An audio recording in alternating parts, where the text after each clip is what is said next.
Certainly. Senator Allen? Senator Nguyen? Senator Pan? Assemblymember Nazarian? Assemblymember Chavez? Here. Assemblymember O'Donnell? Here. Juan Morales? Here. Cesar Diaz? Here. Daniel Kim? Here. Jacqueline Wong Hernandez? Here. We have a quorum.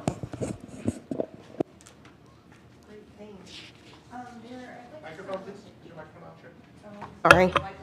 Got it. So there's been a request by a member to take the action items out of order. The Charter School Facilities Program unfunded preliminary apportionments item, and the Seismic Mitigation Program and other technical conforming regulatory amendments item. Both items are in tab 6.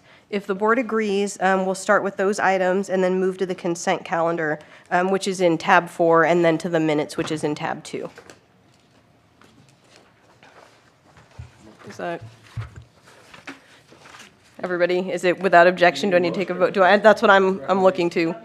Okay, we're all good? Yes. Everyone will object if they want to? Okay, then we'll proceed in that order. So then the first order of business in tab 6 then is the Charter School Facilities Program unfunded preliminary apportionments. Yes, hi.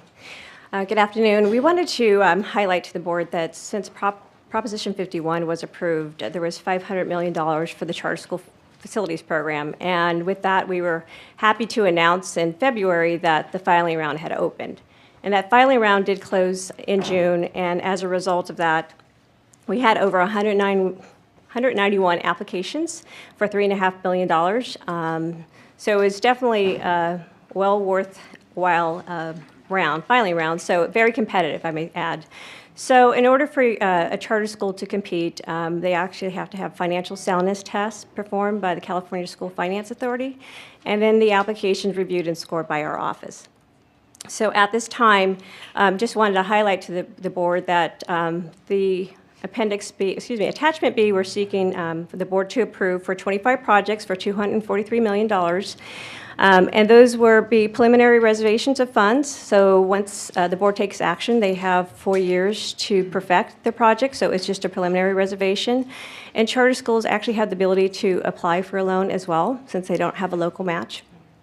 And if they're seeking event, site, and design, along with that attachment, we will be placing those items on the unfunded list. So those charter schools will have the ability to seek out the design and site funds in advance.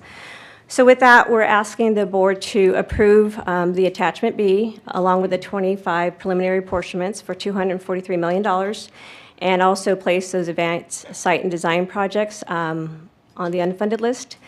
We also will be bringing back a complementary item for February, so we can bring forward additional projects at the February board, and that would obviously subsume the rest of the $500 million.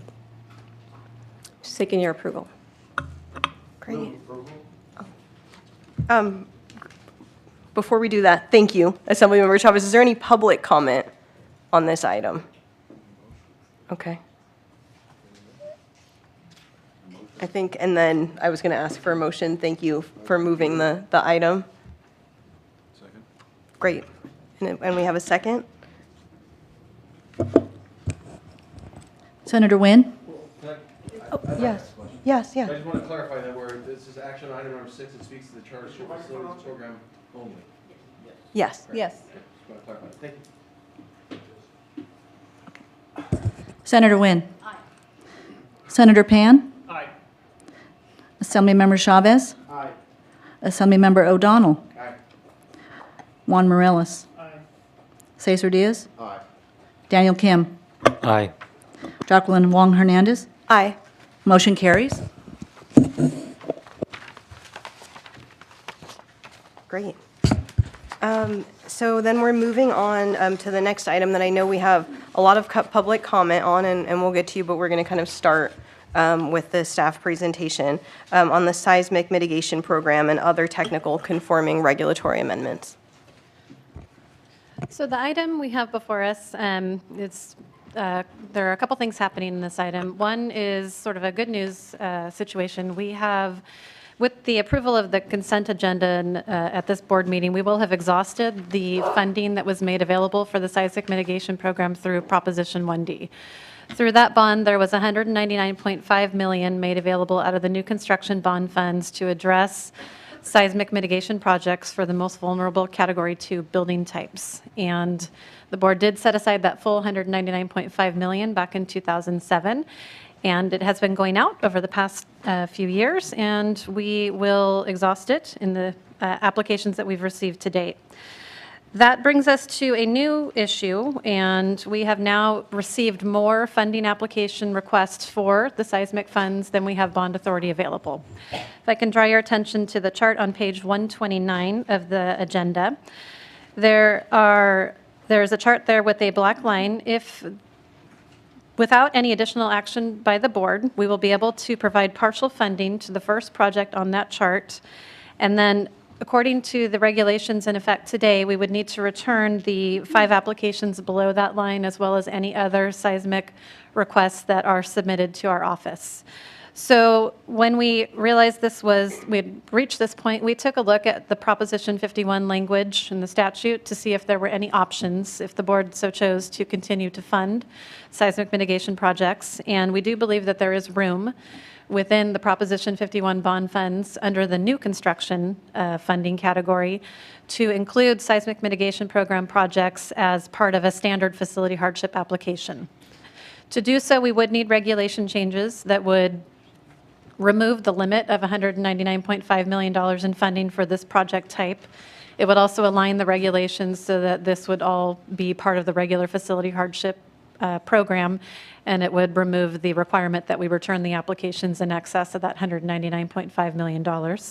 So if the board chooses to make the change to continue to allow these projects to go forward as health and safety projects under the facility hardship program, we've included proposed regulations that would enable us to continue processing the applications under the regulations once they become effective. With that, the regulations, the entire regulation packet, we've requested that if the board approves the regulations, we do so on an emergency basis because these are health and safety projects. And with an emergency track, then the regulations would be in effect prior to the next priority funding certification period, which means that the projects would be able to access the cash faster than if this goes the normal regulation route. So that is one decision point that we need from the board there. Also included in the regulation package are conforming amendments to the regs related to the June 5th policy decision that the board made for how to process funding applications moving forward now that we're back within bond authority under Proposition 51. So what you will see in that regulation section are two things to note. The technical amendments have been made for those applications that were submitted on June 5th, 2017 or later, so that they have in regulation that they would be updating their new construction eligibility at the time that OPSC is processing the application, which is consistent with the board's action on June 5th. And then also we have put into place how that works for the small school districts. You may remember a couple discussions that we've had at the board meeting where small school districts have a statutory provision where we don't have to process a decrease in their new construction eligibility for a period of 3 years from the time that the board approves their eligibility adjustment. So we have included in there the language that would have small school districts update beginning in the 16-17 enrollment year, which was the first opportunity for those new construction adjustments to be submitted, or 17-18 or future years, whenever the small school districts are ready to provide that eligibility update. And then once that update is approved by the board, we would not decrease the eligibility for a period of 3 years after that approval. If the small school districts choose not to make that update in advance of their funding application being processed, they would be subject to the enrollment in place at the time that the application is processed by OPSC. Another thing to note in these regulations related to the process that we would be using to notify school districts of the need to do an eligibility update and that we would be processing the funding application. We have had the regulations out a couple other times in the past, and originally we had proposed that we would notify school districts 60 days in advance of processing, and that if the enrollment information was not submitted, we would return the funding application at the end of those 60 days. We've received some feedback from stakeholders, and we believe that there is some room here to make this a little bit easier process for everyone. So we have changed the regulation language to specify that we will notify school districts 90 days instead of 60 days in advance of OPSC processing the application. And at the end of that 90 days, if we do not receive the enrollment information, we may return the application. And that gives OPSC some discretion in the event that something unexpected, unanticipated comes up, the fires, for example, where a district is making a good faith effort to move forward with updating the eligibility, but just something comes up and they need a few more days, a few more weeks, something in that time frame. So those have been included in this regulation package as conforming amendments, and we are recommending that the board adopt the regulations that are shown in attachment B, and we are asking that the board authorize us to file these regulations on an emergency basis. Thank you. So I want to actually start with questions and comments from the board. Mr. O'Donnell? Yes, what I'd like to do is put forward a motion that separates these items. I don't necessarily have any issues with the seismic mitigation side of the question of the item, but on the other technical conforming regulatory amendments, I do have some challenges, mainly along the lines of process, because I don't think that's been significantly vetted at the board level. I think there's some practical issues there with districts maybe limiting how many facilities they'll build because of their fear that they might be rebenched at a later date. And I think there's even some legal considerations with regard to state law there. So what I'd like to do is, and hopefully I'll get a second on this, is put forward a motion that segregates the seismic mitigation program elements of item number 6, sorry, from the other technical conforming regulatory amendments of item number 6. Okay, so. So what I'm we'd sorry, have, did you a essentially what we'd have is question? two questions. Right. It'd be Two two questions. I'm votes. trying to figure out how that works with sort of as a regulations package, the way that the package is written. I'm sorry, I didn't. We're splitting the question into Right. two parts, two votes. One, adopting the seismic regulation program. Okay, I don't have a challenge with that. But what I do have an issue with is the technical conforming regulatory amendments. Sorry, I believe. Just to clarify, I'm wondering if we split the motion, what are the consequences? Can we make that action now, or would that require staff to go back and make changes because the motions are inextricably linked and you'd have to change the reg packet? The reg packet's been structured as one regulation packet, so there are multiple sections of the regulations that have been put into the same packet. So it might be unclear if we submit the regulation packet with the separate board action pulling them out, because we're going to have to list all the individual regulation sections that the board approved versus the ones that they didn't approve. So we could separate it out, potentially bring them both back in the future so that it's clear exactly which regulation package was approved by the board, but it might be a little messier to do it as an action today. So if we took that action, we basically would have to have staff go back, review that, make those changes, and in the meantime, we wouldn't be able to fund any of the schools. Is that correct? Without a regulation change on seismic, we would not be able to continue processing the applications because current regulations would direct us to return those applications. So what you're telling me is you can't, I mean, we don't even know what the vote will be, number one, but what you're telling me is you can't segregate these two? And why were they combined? Again, I don't feel like there's been adequate discussion on the second half, so it's kind of puts me in the position, too, as a board member, who's not comfortable with voting on something, wants it further vetted. Will say, well, I want the seismic regulations today, so I don't like them in the future going forward. I hope that we wouldn't bunch these things together. And how are they bunched together so they can't be segregated today?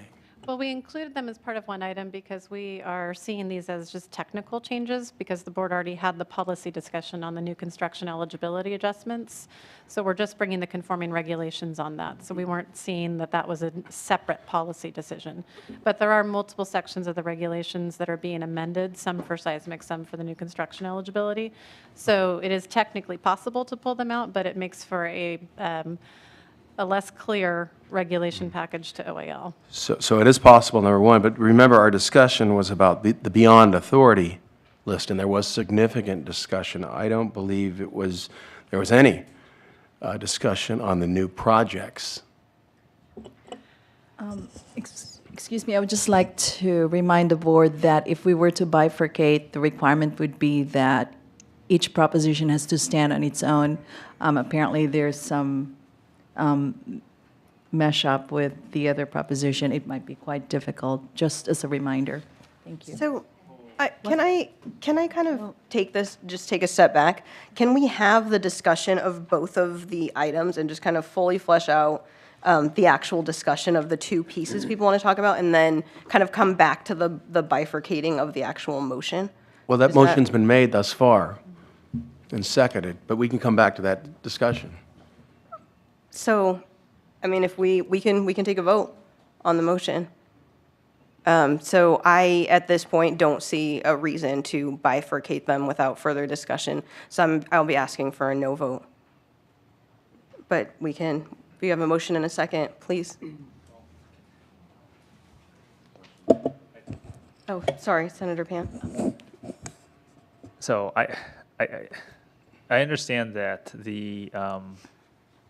the regulations regarding the second portion, which I did support the policy, so, you know, so that's not the issue for me. But, I mean, I think to be fair to my colleagues, that was actually part of the last meeting. We decided to defer it. So we know what body of regulations apply to that particular item.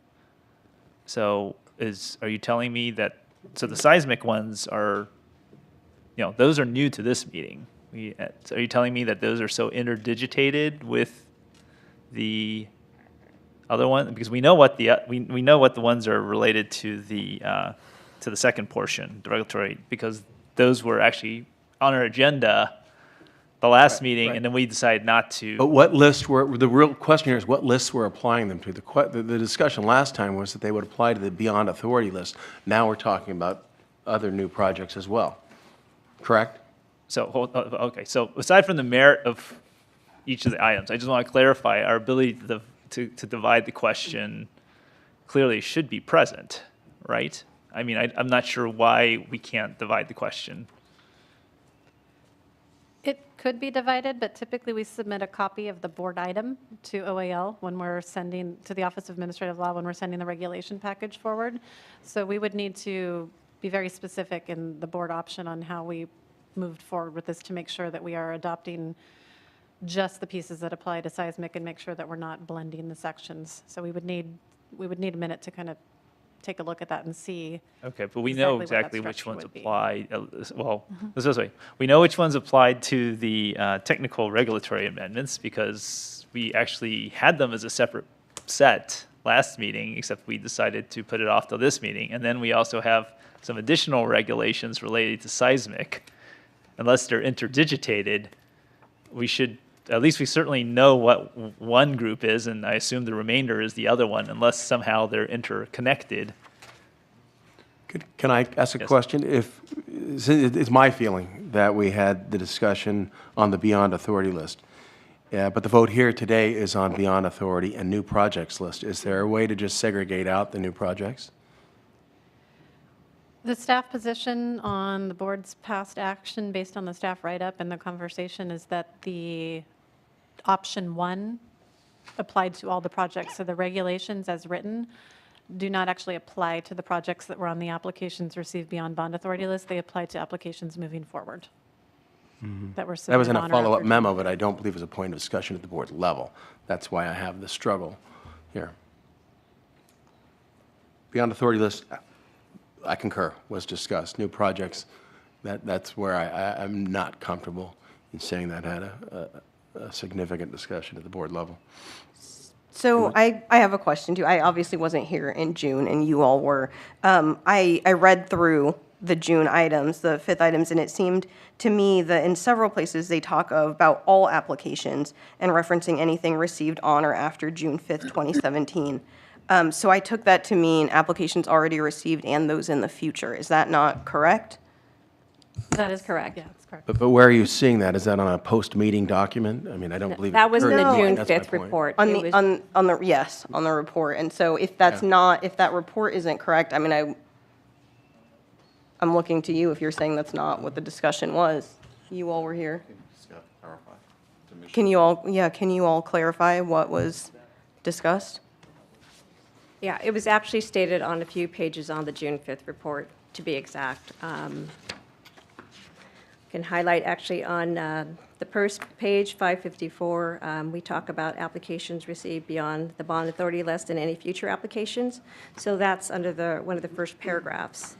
On the bottom of page 555, on the background, we actually list out the applications that received beyond authority, and then we also hit the highlights that this list does not include approved applications for new construction and modernization that were received on or after April 1st, 2017, but yet acknowledged by the board. So that was a discussion about what the process would be and how we need to update new construction eligibility.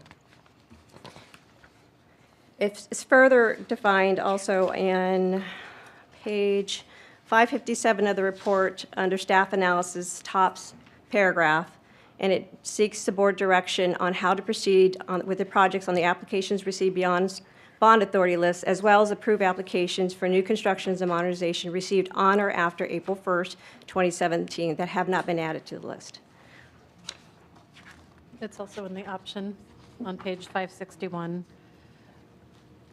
where it indicates that in this option, the board would move the applications from the applications received beyond bond authority list and those approved applications received on or after April 1st, 2017 to the standard OPSC workload list.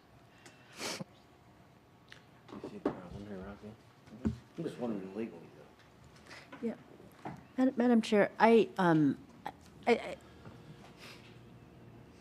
understand if we bifurcate and have two separate motion, what I'm hearing, and correct me if I'm wrong, Barbara, is really, is just a little more juggling from staff in terms of making sure that the documents are correct. And there's not really that many items on the seismic portion of it anyways. It's not like it's 1,000 lists of projects. So legally, is there a legal problem for us to divide the items?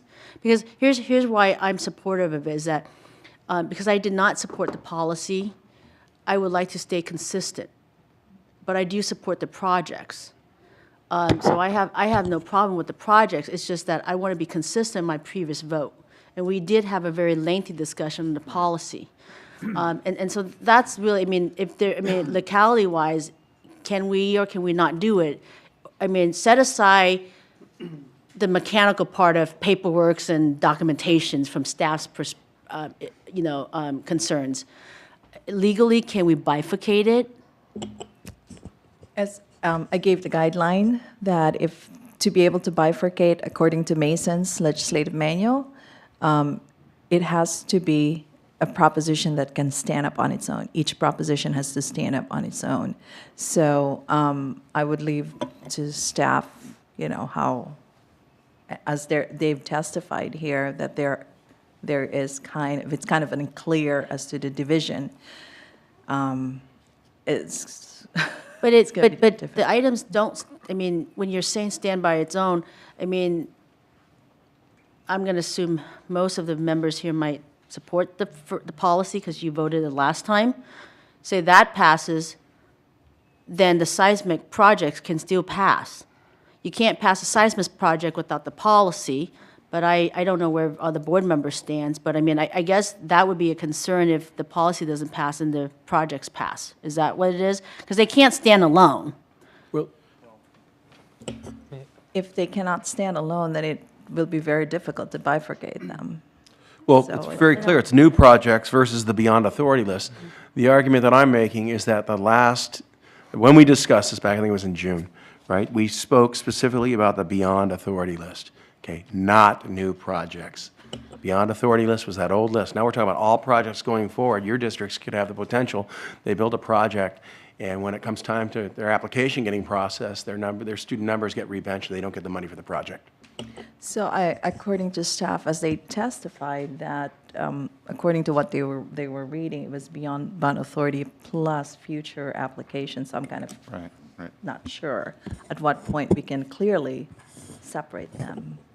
Mr. Diaz? Yeah, I just want to clarify, I think, this discussion is helpful, but it's also, I think, hurtful, because we're talking about a possible delay of actually approving projects, and even if there was an ability to bifurcate, staff would have to delay and actually look at it and present it back to the board, still with no guarantee that we'll actually adopt those changes, because we're going to have to look at that as well. For consistency purposes, I do think that if the item is presented in the way it is, you have the option, Senator Alshili, to oppose the actual proposal and still be consistent with it, while still being supportive. I do think that a delay, based on what staff has already outlined of what was detailed in the actual item about applications received and the date certain and the processing, I do want to kind of highlight a concern that we have is we would be operating under an underground regulation if we actually don't do something about a proposal that we have already approved an item. Is that correct, or? Yes. Okay. We need to put the regulations in place so that we are avoiding the underground regulation situation with the projects moving forward after the beyond authority list. And what is the potential harm for having underground regulations and the harm that it may cause to projects? Underground regulations would mean that any action we would take is invalid. Thank you. Madam, Yes, I'm sorry. I wanted to, I can totally appreciate Senator Wynn's position that she wants to be consistent with her position in the June hearing.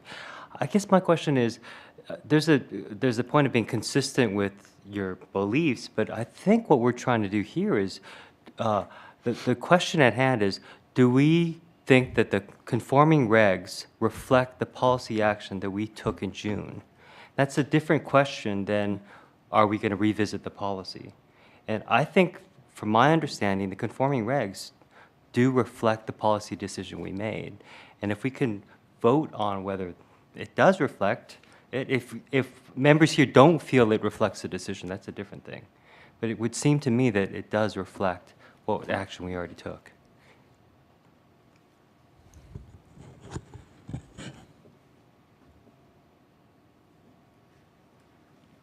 Does anybody want to comment? Go ahead. I just wanted to, I know the comment was made that this can bifurcate and could delay the projects. I don't believe so.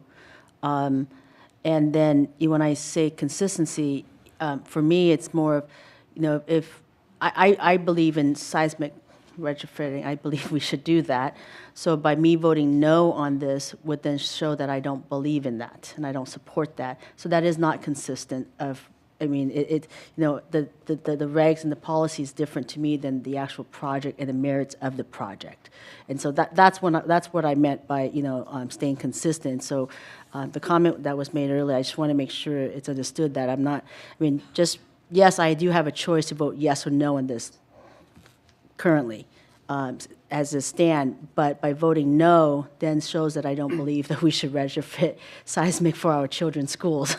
I don't believe in that, and I don't believe any of us here does, so then that won't be where I would stand. It's just that the policy itself, I don't, I agree with the Assemblyman that I don't believe it's consistent. This is new projects, they're not what was in the past. So, but that's all my comments for now. Yes. Assemblymember Chavez. I appreciate all the discussion of everybody here, because I'm sure we've all heard from our districts and the concerns on this, on the second portion that's trying to be segregated. But if I hear this right, and I want to get the lawyer to tell me if I'm right, is that if the motion on the floor to bifurcate this would not be legally prudent. Is that what I'm hearing you say? From the understanding with the staff's guidance. Is that correct? That is correct. Okay. So the motion on the floor would not be legally prudent. Now, the second issue I see coming forward is that we can either approve the recommendation by the staff or disapprove the recommendation by the staff. If we disapprove the recommendation by the staff, what would concern me is the seismic issue. And if you look at the chart that they had, we could only do, I guess, Orange, Garden Grove, and not the other ones. One in particular to me is in Desert Junior Senior High at Edwards Air Force Base. It's a military school. So I would like to make sure we take care of them. And so I would be supportive of what we have here. If we voted no to it, then we wouldn't be able to support this and not get the money out. And I think the real mission of this whole board is to get resources out to the school districts to build schools for kids. So I'm in that situation. I would ask, though, that maybe we could meet with the staff and come back on February 28th, if there's any other concerns that they're being voiced from our school districts. I'm sure that the Assemblyman O'Donnell's running across also, that maybe we could look at that and study that and figure out how to address their concerns. But if there's some way we could do that. Staff, Barbara or Lisa, do you think? The option, I mean, the whole discussion that was had in June 5th, the board did make the recommendation also to hear appeals. We have no appeals to date with the issue of updates on the new construction eligibility. So, and we were supposed to fast track if there are any appeals in that arena, and we have not received anything to date. So I just wanted to clarify that. I think it's an important point. We've also had, there's been newsreels about recent seismic activity. That's been Alaska, over 8.6 earthquake that just happened yesterday. Some other seismic events that happened in California just recently. So again, we wanted just to clarify the concerns. We have no appeals related to the new construction eligibility updates. So there is an ability to appeal. So in my Absolutely. particular case, Andegito, if they chose to appeal the impact of this decision, then we would be willing to hear that. Absolutely. We would That was hear part of the recommendation. That appeal. So it seems Okay, like thank thank you, Assemblymember Chavez.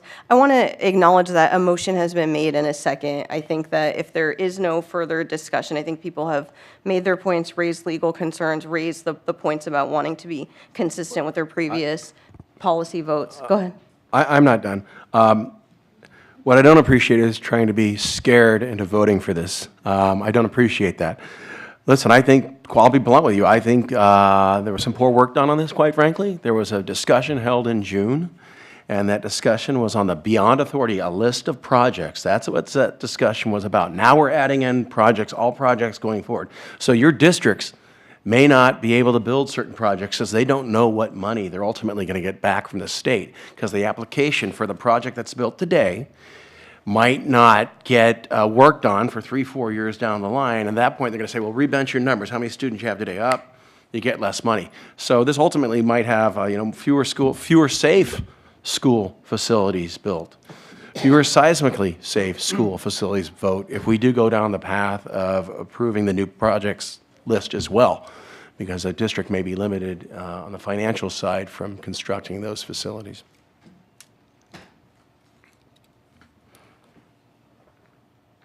Okay. So we're going to entertain the motion that was made to bifurcate this item into the two kind of numbers that staff put, which were the seismic regulations versus the technical regulatory amendments. Do you want to go ahead and call the roll? Senator Allen? Aye. Senator Nguyen? Aye. Senator Pan? Assemblymember Chavez? No. Assemblymember O'Donnell? Aye. Juan Morales? Aye. Cesar Diaz? No. Daniel Kim? I'm sorry? No. Thank you. Jacqueline Wong Hernandez? No. Motion does not carry.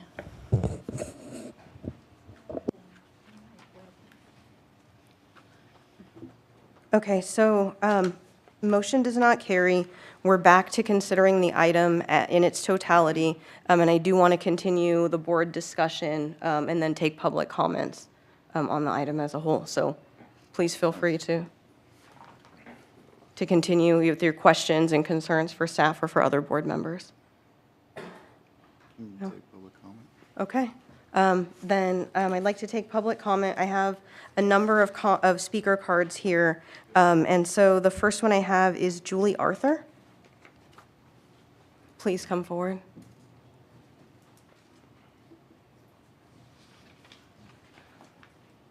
Where would you like me to sit? Either of them, I think is fine.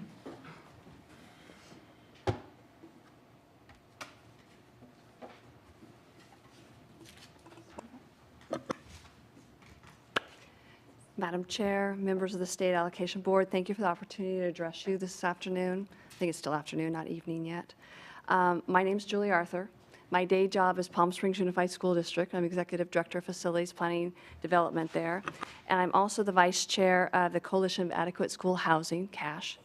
And you should have received a letter from our Chair, Don Ulrich, regarding tab 6, which is the seismic mitigation regulation that we're here to speak about. And I wanted to go on record with a few things. The first is we are in opposition to the latter part of the regulation being proposed as technical conforming regulatory amendment. The proposed regulation is in conflict with Education Code 17071.75A2, which states that a school district shall calculate enrollment projections for the 5th year beyond the fiscal year in which the application is made. The proposed regulation presented in the agenda adds language to the requirement current year enrollment for purposes of beginning application processes by OPSC. This is a new concept, totally inconsistent with the statute that states the enrollment is projected. Proposed regulation also intends to penalize districts for failure to provide the current year enrollment within 90 days. This is also a new concept, totally inconsistent with statute. Planning for school building construction is challenging, requiring great expertise in advance of submission to OPSC for new construction funding. Plans for new construction funding submitted based upon student projection anticipated by Ed Code 17071.75A2 is predictable and logical. The unpredictability of the scheme proposed will result in a waste of local bond funds used in developing new school construction plans. It is therefore our request that the board respect the technical conforming regulatory amendment as proposed as such in direct conflict with Ed Code 17071.75A2. Also, we do want to put forward that CASH and most of our districts here today, we do support the Seismic Mitigation Program. My district has received quite a bit of funds on that, and we greatly appreciate it, and we look forward to the new program on that. However, we fail to see any need for the regulations being proposed to be presented on an emergency basis. I don't see the difference of processing these forms and coming back with separate items here, decoupling these two by the February 28th. I don't believe that there'll be a check cut in the next 30 days, so there wouldn't be any districts or any projects harmed if holding till the 28th come back and taking these as two separate items. So again, the board has no available funds which to provide an apportionment for seismic mitigation or for health and safety projects. Such funds may not be existing or accessible to the board until May or June, which would be the next bond sale. So it is our request that the board take action to decouple the seismic mitigation regulation language from the item as presented and take action to approve the seismic mitigation regulation only and without an emergency determination. Thank you. Any questions or? No? Thank you. Next, I have Randall Rolls. I'm not sure if I'm pronouncing the last name correctly.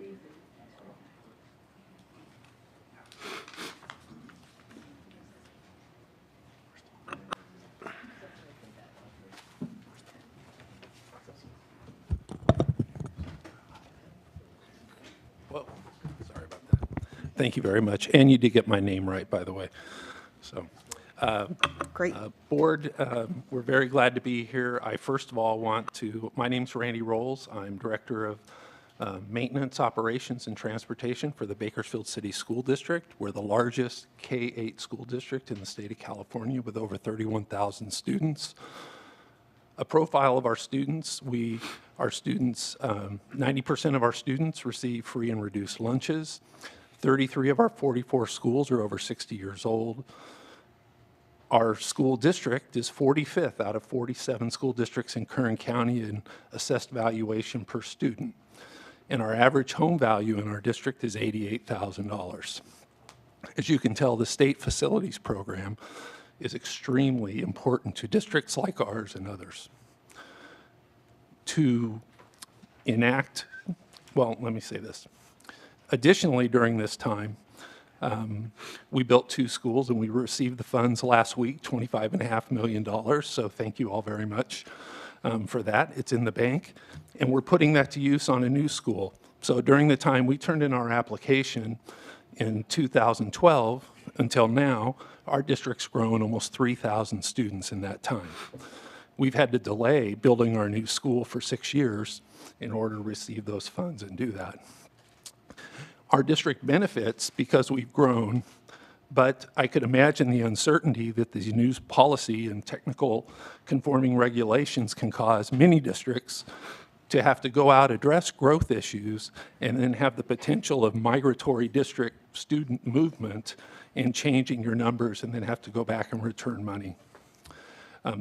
The key to the program for all of us districts that have to leverage it so much in order to address our growth needs is to have a certain and logical and non-complex system for us to understand. We have to plan 10 to 15 years in advance, and we have to deliver our projects. So we support the idea of bifurcating the 2 issues. We think the issues, particularly with eligibility and others, the changes in the regulations, have dire consequences to our district and several districts that had such growth. We had to go out and fund our own projects to the tune of $49 million and have had to wait 6 years to receive our funds. We're very appreciative of those funds, but we're equally appreciative that we need to have a certain logical and reliable system, the state facilities program, that we can count on. Thank you. Thank you. I'd like to ask Julie Bosch, or Bosch. You can let me know if I got that one when you come up here.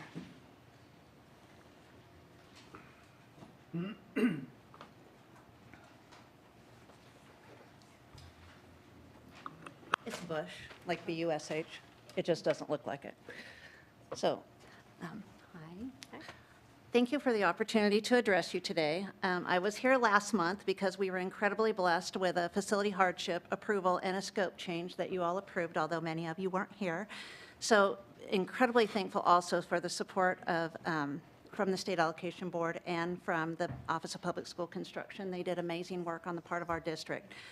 So I am the superintendent of a small school district in Shafter in Kern County. I have absolute fire, life, and safety conditions that are unsafe for my students. So I understand this item, and I'm absolutely in favor of the seismic portion, but I think that the additional portion makes it an already complicated process even more complicated. So I'd like to impress upon you and just give you a little bit of insight into the importance of the work that you do here, and also encourage you to really consider all of the aspects of the decisions that you make. In my particular case, I have project approval for facilities hardship. But one of the things that's really important, and one of the things that was brought up in the comments, is that none of us are receiving any money at this moment. So at my particular district, my 6th grade teacher gets shocked every time he turns the lights on because water is running down the walls in my classroom and it is intermixing with the electrical. My library ceiling fell in last week, portions of it, creating hundreds of books to be damaged. So due to the water, okay, I told that. So we also had, we have no bond capacity and we have no developer fees. So we are completely 100% dependent upon the school facilities funding. So, and also due to past experience with school facilities funding, my contractors, even though they are committed to my project, are afraid to take action to mitigate the circumstances that I have right now because they don't really believe that money's coming. So complicating the process and the project that is already in place just creates additional issues for us. So please consider the importance of the decisions that you make and the consequences of the numerous districts who are facing similar challenges as mine. Thank you. Thank you. Could Sean Atlow please come to the front?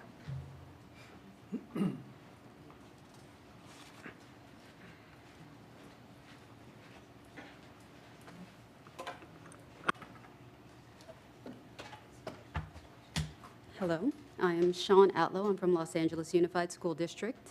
I'd like to start by thanking OPSC for reaching out to us to try to address our concerns related to this item.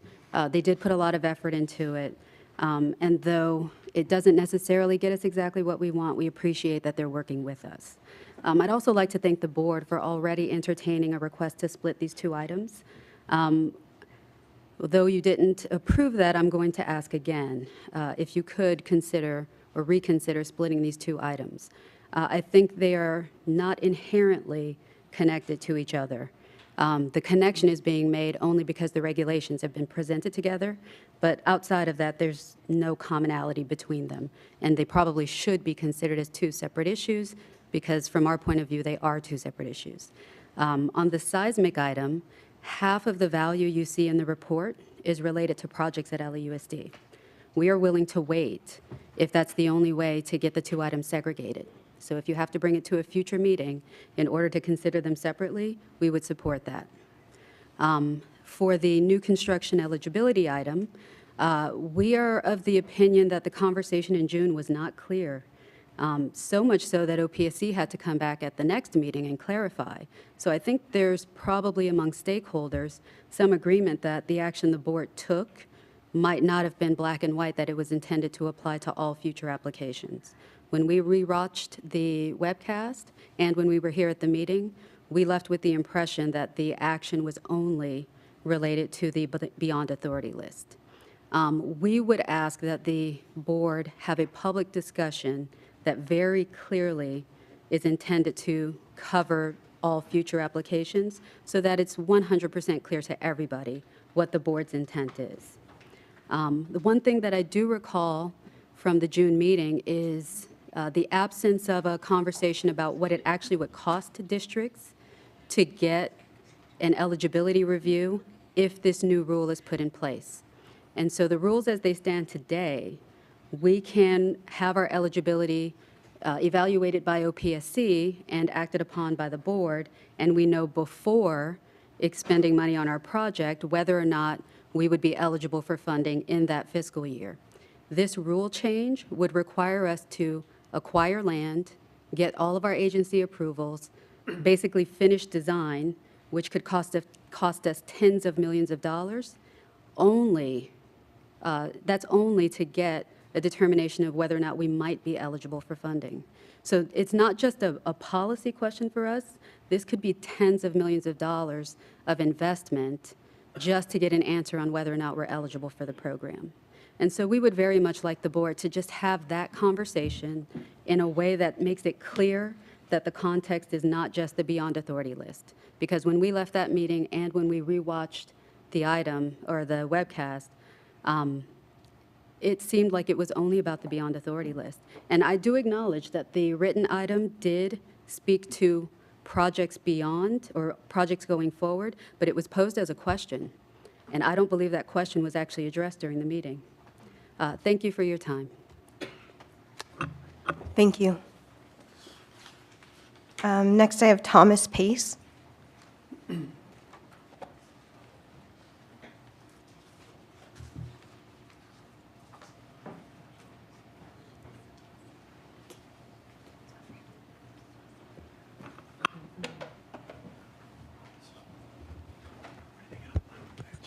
Good afternoon. Wanted to start by thanking Lisa and her team for their continued support of our building program. We always don't see eye to eye, but they always give us a lending ear, and we seem to work out our issues over time. I'd also like to thank the board for their continued support of our building program. We've benefited greatly over the years from the money we've received from the state. Like Randy, we deal with a lot of need. Over the past 10-plus years, We've received well north of $600 million out of the state facility program. And I can tell you that since that time, that capital investment has led or contributes to at least a 5% growth in our grad rate over the last 10 years. There is a direct correlation of capital investment in our grad rate. We are extremely thankful for the funds we've received, which is one of the reasons why we've stayed quiet over the past few months in discussions concerning new regulations. But the time has come for our silence to end. We stand in opposition to the proposed regulations that would require the use of current year enrollment at the time of application processing date for the following reasons. The school facility program requires districts to invest in the planning of new construction projects with local funds. For us, local funds are a gift. They don't come very easily. Given the timeframes required for the planning of new construction projects, the proposed regulations could potentially waste local taxpayer dollars. Predicting future enrollment in a large urban school district such as ours is challenging and an inexact science. Challenges that affect our ability to provide accurate enrollment projections to an unknown date in the future include a diverse and ever-changing economy and a volatile political landscape. The beauty of the current school facility program is that risk and financial obligations are shared between the state and the LEA. Under the proposed regulations, all risk in the planning and reporting of enrollment projections transfers to the LEA. The proposed language only benefits the state and is potentially punitive to local districts. We'd like you to reconsider the proposed language found in the technical conforming amendments. Thank you for your time. Thank you. I'd like to call up Bill McGuire.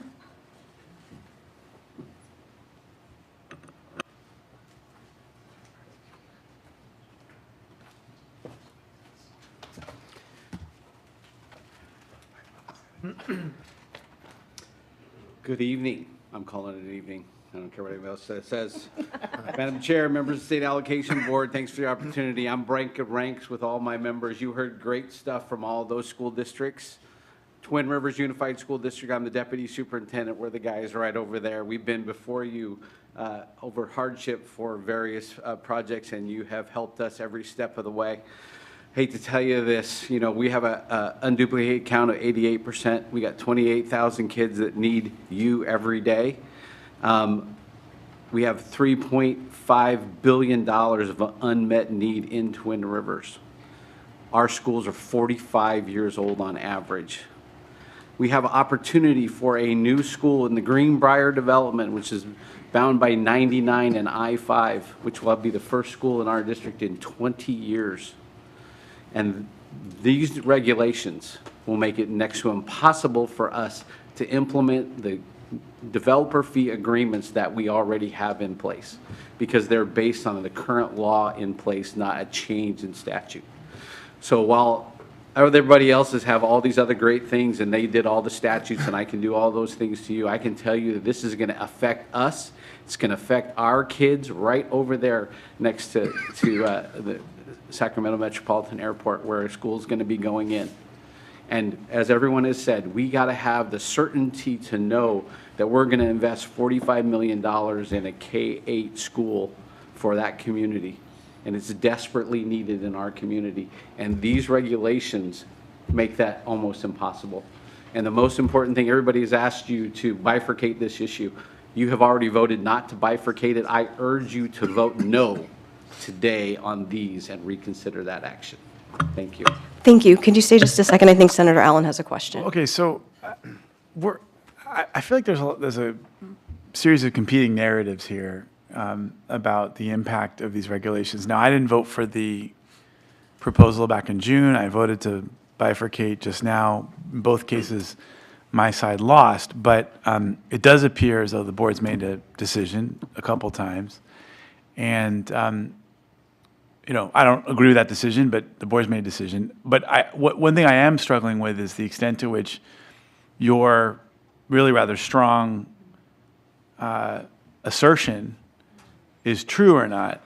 And I'd like to get a little bit of clarification, maybe from the staff or from others, to just respond to this whole idea that what, I mean, it seems to me that, at least the way it's been presented, that you know, that basically the deputy superintendent's assertion is a little hyperbolic from the staff's perspective, and I'd love to just get I just love to get a better understanding, because I'm struggling here, given the strength of some of the things that have been said in public comment. And I'd love to have, you know, opportunity for you to then respond, because we're, you know, we're running around here voting on prison reform and taxes and parks and transportation finance, and then we're here. So we're trying our best to keep our head, you know, make thoughtful decisions on a lot of different topics, and I'm hearing such fundamentally competing narratives. I want to get a better understanding of. And Senator Pan, do you want to pile on to Senator Allen's question? You look like you want to. Yeah, well, certainly Twin Rivers is in my district. I'm familiar with Greenbrier, which is a brand new development. There's no one living there at the moment. So, but I actually, I'm a little puzzled that you're going to be saying that actually you can't build the school based on the, because we didn't, we implement a set of regulations.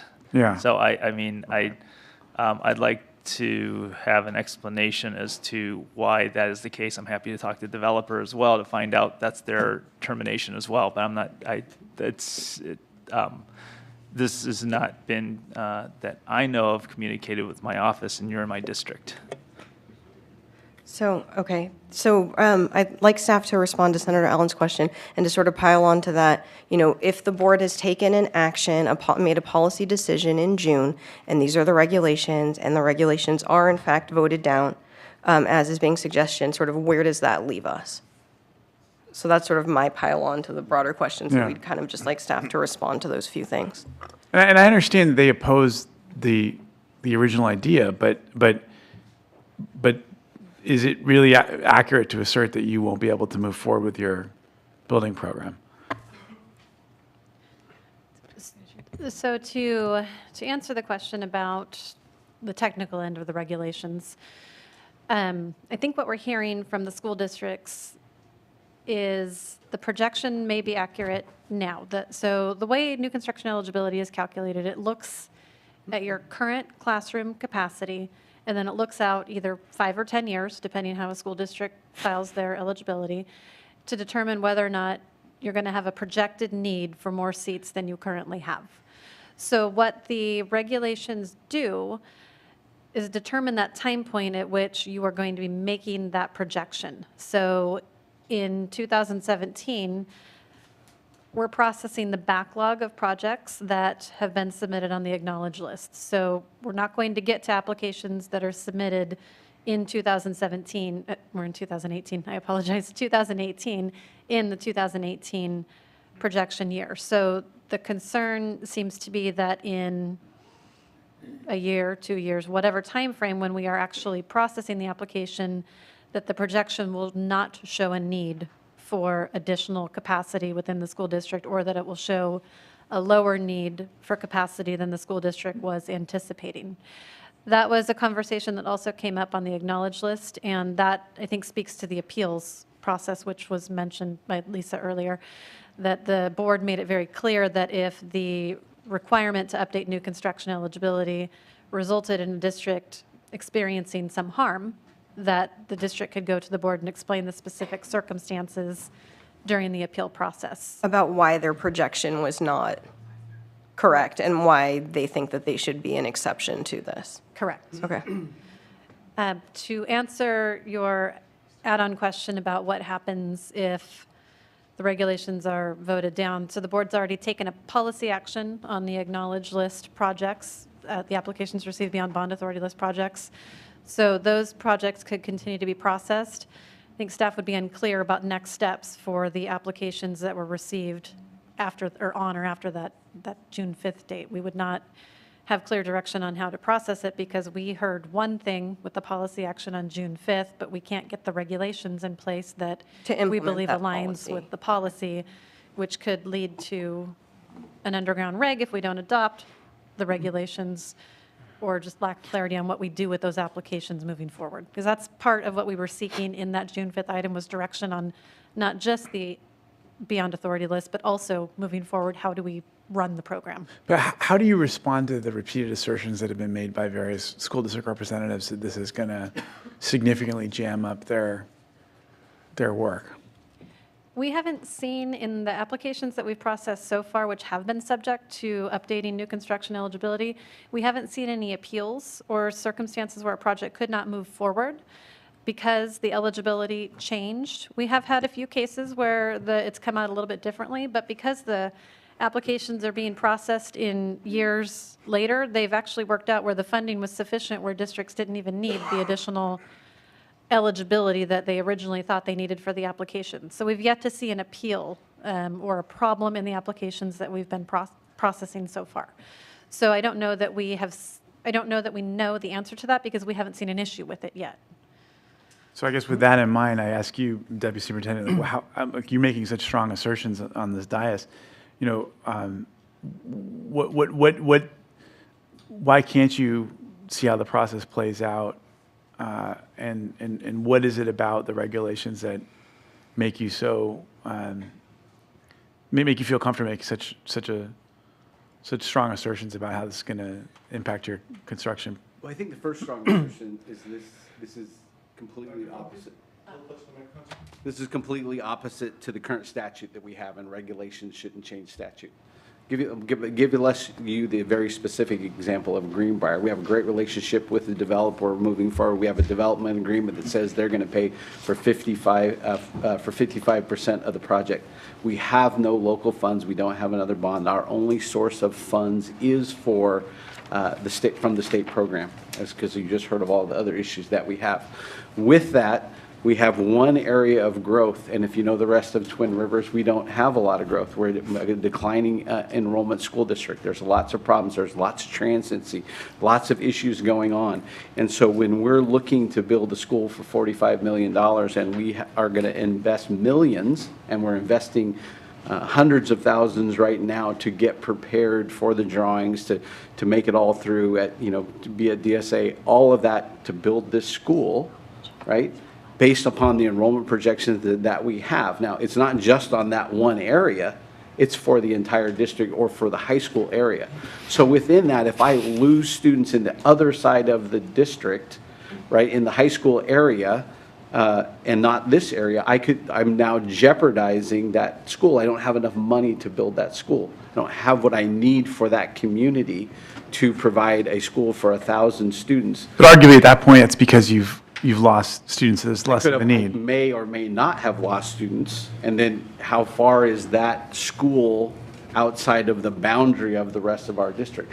So the regulations were made to give districts certainty when we're out building a new school in a new community that is far away from the rest of our district. This community is landlocked from our district by 2 freeways. It's not like, oh, we can just say, oh, you're going to go over here. We're going to bus you down 4 miles, 5 miles to another thing across 2 freeways. It's not realistic for us to be that. That's why I am so adamant about this is a big deal for us because of the very specific situation of Greenbrier, its location, and the rest of the 28,000 students of Twin Rivers. Senator Pan? So actually, I wanted to ask the board. So, obviously there are some unique circumstances here because knowing the shape of, we probably know the geography better than anyone else in the room. But so essentially, this is a development property that it's almost like a panhandle away from the main part of the school district. So physically, it would be very difficult for students who are in this future development. There's nobody there right now, but when they build houses and so forth, to actually they'd have to travel quite a distance to get to the next school, which I think is Regency Park, actually. Cutting across a very far, I know my geography in my district. So, I mean, wouldn't that, and I realize that, you said there's some uncertainty, but wouldn't that then impact the, in terms of the appeals process? I mean, do you look at things like that? I mean, I don't know whether you have an issue. I would just like to remind the board that to stick to the agenda item, please. I think this discussion is going outside of the agenda item. Thank you. Well, I think it is relevant to what we're trying to address, which is, so anyway, I guess in terms of factors that are going to be considered for appeals, right, would that be, so what happens, you have a school district and you have portion of this, given the geography, suppose there's declining enrollment because one chunk of the school district is going down, and there's another chunk of the school district that needs a school, would you say, well, what you have to do is ship everybody over to the other part of the school district when geographically it would be very difficult to do so? There's lots of calculations and flexibility in how to calculate that. And that's what we do is when we get to that point to review the enrollment changes, there is a lot of flexibility on how you could shift the high school attendance area. So there is flexibility in how the calculation is worked. And again, we'd be working with the district. We've had a handful of districts that had those calculation shifts, and we were able to work that out. Okay. And those applications were actually processed in the August board and the December board without any hiccups. Right. So when it comes to appeals, in terms of restrictions on what you're able to do appeals for, are reasons you're allowed to do appeals, that the geography of the district could be a factor in deciding whether you think an appeal would be appropriate or not. And the appeal would happen at the point at which you had not worked that out. That's right? correct. Right. If you had not been able to work those things out, then they would come to us and make that case. Can I ask a question? Mm-hmm. You need to build a new elementary school, is that a fact? Yes. Okay. This year, you build it, it's built, you have 875 students in that elementary school. Your application is sitting in Sacramento. Okay, they don't take it up for about 4 years down the line. That elementary school now has 800 students, and you might be deemed ineligible for your state funds, correct? Because your enrollment has declined. Yes. Correct? And that's your fear. Yep. That's your fear that you're going to build it today, and that within the next couple years, his enrollment might fall a bit, and then he won't be deemed eligible for his state dollars, because we're not working on his application today at the Sacramento level, if you will. The school construction of, it's that simple, quite frankly, because what we've done, and I've made this argument before, is we've expanded the projects we're talking about. No longer are we talking about the beyond authority list, but we're saying new projects going forward too. This new rule is going to apply to. That's my dispute, is the new projects going forward. And I think that's the fear he's presenting, is he's not on the beyond authority list. But he's got a new project. And that's his concern, that he's going to build his new project. He wants his state dollars. He's going to use current dollars. He's going to take money from students that are there today, right, to fund this project, hoping, now it's just a bet with this new policy, it's a hope that he's going to get those dollars back to him several years down the line when Sacramento might sell the bonds, doing it very slow right now, right? When Sacramento might get to the application. That's your fear. And you can confirm that. You can, please comment on that. Yes, absolutely. Correct. It has to do with the two lists and the new project list. Now we're going forward, guys. We're going to new projects. And now there's no guarantee they're going to get their money. And we're very specific. We are a new project, and we're talking about how this is going to affect new projects. Understand all the rest. I'm just talking about Twin Rivers Unified, and how it's affecting us. And O'Donnell, you got it right. Perfect. Yes, Assemblymember Chavez. To the staff, is that a valid fear? I hear what you said. We outlined it, it's 850 down to 800 4 years later. We're going to not give them the money. Is that a valid fear? I think it's the same concern that was raised with the applications received beyond bond authority list, which was why the board opened the door to appeals on a fast-track basis in case individual circumstances did change. With the particular situation, I would be interested to run the district's eligibility on a high school attendance area basis to see what it looks like, to see if there was a huge problem. You're there, really or- getting too much detail. This is an easy answer. Yes or no? Yeah, we'd be guessing. We don't, if a district is showing enrollment growth, and that is the trend, then there should be no concern that there would be But any if the loss of district is not eligibility. showing enrollment growth, Then it could have an impact, and they could show that they did not qualify for the same number of classrooms that they built the school for, or that they anticipated building the school for. would you disavow the entire request of money or a percentage of it? So to use the example here, 850 to 800, so, It 7%. would take a big change in enrollment to not justify the entire project. Would some of the classrooms not be eligible? That is a possibility. We have not really seen this yet. We've seen a handful of pupil grants on certain applications that have not been eligible based on the current enrollment projections, but I would not expect to see an entire project that did not get funded because of an updated enrollment projection. But again, that is speculating. And if I remembered back in June when we had this whole conversation, the issue was that we have more requests than we have money for. And the idea was in June was, how could we best use our money to help the most schools? And so the money that may not be going fully funded, this example we're using here, would there be used for other schools or other opportunities for other facilities that do have requests because they have growing enrollment? That's correct. It would go That was on the to discussion we had back next in June. eligible application, yes. Yeah, thanks. Mr. Diaz? I just hit basically I'll follow the assembly member on that. In the Appropriations Committee room, there is a sign that says the most amount of good for the most amount of people. And kind of what your comment basically summarized it. So we're not really looking forward to just looking at one specific area. We're running a program here that could be, upon adjustment, affecting and perhaps benefiting more school districts. And sure, you may have some risk of having an adjustment that might give you less money, or you may stay the same. But I think that for the greater good, this policy is sound because it still provides you a process to receive assistance from staff who, as you stated earlier in your commentary, has been very helpful to you as well and knows your district very well. And I also believe that the history of this board granting you appeals has been good as well. So I think for those reasons, I think this is a healthy discussion, but I would also like to just move on and move the item for approval.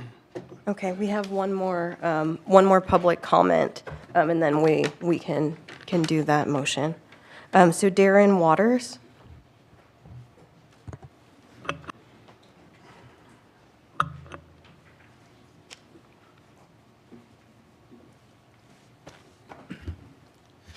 Good evening, Darren Waters, Deputy Superintendent, Val Verde Unified School District in Riverside County.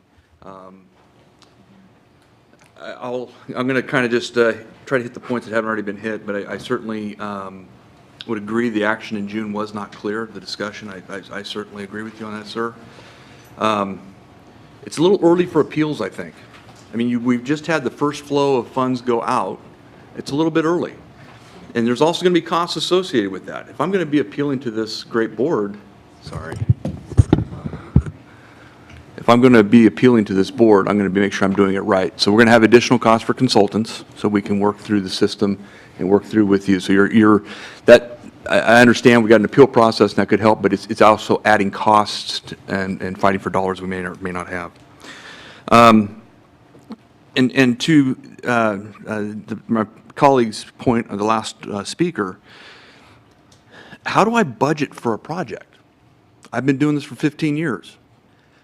I'm not sure how I'm going to budget for a project and tell my community that your portion, and I'm different than him, I'm not hardship, I've got a GO bond. So now I'm going to have to go to my voters in my community, the people that obviously you're very familiar with, and tell them that the state has reduced the amount of money that they promised us, and now you're going to need to step forward, community, and make the difference up. That's a difficult conversation to have, I think. This program feels like a gotcha. And the gotcha is we do everything we can, we get Monday morning quarterbacked at the end, and then we're going to get our apportionment reduced. And that's very difficult to stomach. So the local bond, we talked about that. And I think the question, and maybe a question to staff might be something to the effect of what is the impact to the projects that are on the agenda tonight. Another speaker spoke about maybe moving forward with some sort of tentative approval or just waiting till we can come back next month, bifurcate the item, and then vote at that point so we can kind of look at this on a go-forward basis on how this is going to play out. Thank you. Thank you. Is there any additional public comment that's been received? Okay. So Mr. Diaz moved the item. Is there a second? Okay. Mr. Chavez? Senator Allen? Senator Nguyen? Senator Pan? Assemblymember Chavez? Assemblymember O'Donnell? No. Juan Morales? Aye. Cesar Diaz? Aye. Daniel Kim? Aye. Jacqueline Wong Hernandez? Aye. That motion carries.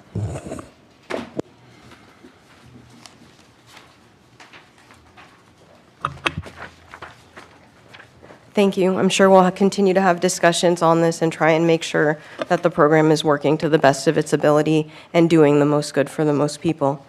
We're going to move on to the next item, Consent agenda? which is the consent agenda in tab 4. Move the consent calendar. Second. Great. We have a motion and a second. Okay. Senator Allen? Senator Nguyen? Senator Pan? Aye. Assemblymember Chavez? Aye. Assemblymember O'Donnell? Aye. Juan Morales? Aye. Cesar Diaz? Aye. Daniel Kim? Aye. Jacqueline Wong Hernandez? Aye. And Senator Allen, you said aye? Okay, thank you. Thank you. Okay, moving on to the next item excuse me. Motion carries. Okay, thank you. Motion carries. So moving on to the next item, which is the minutes in tab 2. Excuse me? Yeah, sorry. No, I was just going to say, is there any public comment or board comments on the minutes? Okay. Is there a motion? Motion to approve. Okay, we have a motion and a second. Second to Senator Pan. Great. And go ahead and take the... Okay, thank you. Senator Allen? Aye. Well, should I abstain because I wasn't present? Up to you. What's the practice of the board? You may vote on the minutes. It's allowable. Thank you.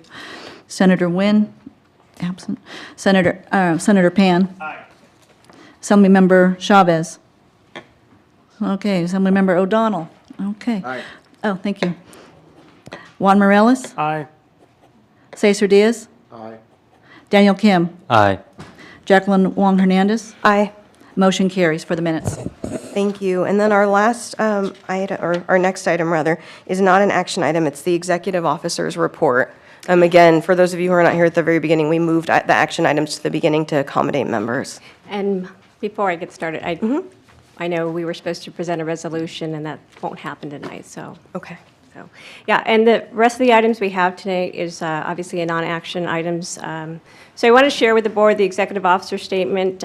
We wanted to share that there was a filing round that closed for the certification. So any projects that were approved during the window of July 1st through December 6th, they actually had the ability to submit a certification. So we wanted to highlight to the board that we received 81 certifications for a value of $185 million. And those certifications are valid from January 1st to June 30th, 2018. And with that, those projects will be eligible for the spring bond sale. So we wanted to highlight that as well. The second item is we've been working rather closely with the Department of Education. So the board announced in August they had a career tech education filing round that opened. And Department of Education had received over 300 applications, and we did highlight that at the last board meeting in December. And with that, they're finalizing the scoring of those projects, and the districts with the highest project eligibility scores will have the ability to submit a funding application for our office for career tech education. And so we're looking forward to that happening in the next few weeks.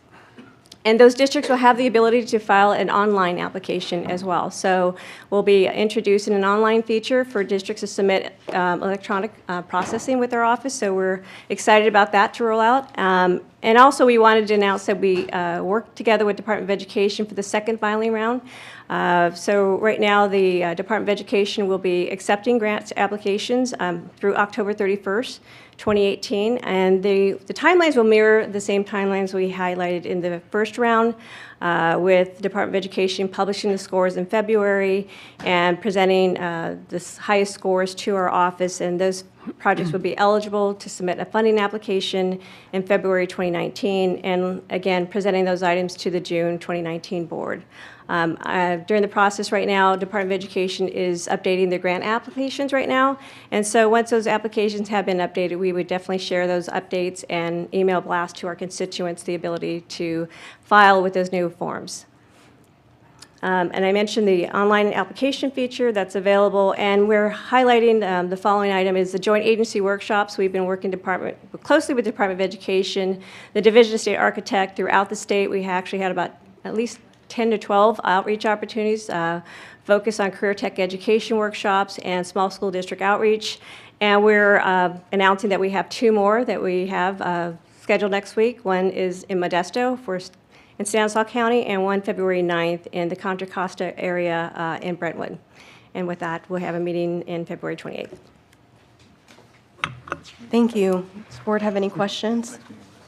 And is it, oh, go ahead. Sorry, I Yeah, just of want to course. make a comment. I want to thank the OPSC staff for their high level of engagement and outreach. I think it's been incredible, especially given the number of staff within school districts that are new to these processes.